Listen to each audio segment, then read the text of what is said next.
So now let's see how we can work around with the Discombobulator plugin inside of Blender.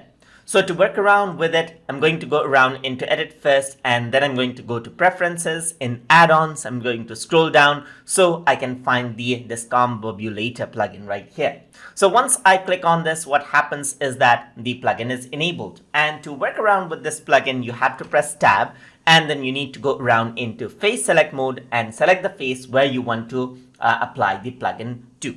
So once you select this, you can press Shift A on your keyboard, and you can see right here, this Discombobulator plugin right here. So once you click on this, you see different options. So you can work around with the height right here and the max height, as you can see. You can work around with taper right here and so forth. So let me just press OK, and let's see what happens. So it generated out some faces according to the settings that you chose. So you can go around, press tab right here, and you can go around right here. Let me just press tab right here. So if I were to click here, I can press Shift A right here, then enable the plugin, press OK, and it gets applied over here as well. Let me just go around, press tab right here. So if I were to go around, press Shift A, and then enable the plugin, you can work around with the settings. So if you, let's say, for example, want to increase out more options right here, that you want to add in more details, you can go around and enable those as well. So you can increase around values right here. You can increase around the doodad number right here as well,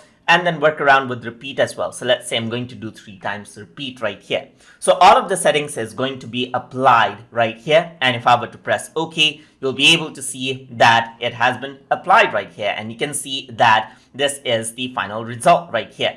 So this is how you can generate out different sort of details right here. So you need to experiment out with the settings that is provided with the Discombobulator plugin. So that is how you can use the Discombobulator plugin inside of Blender. So hope you guys learned something as always. And as always, please like, comment, share, and subscribe.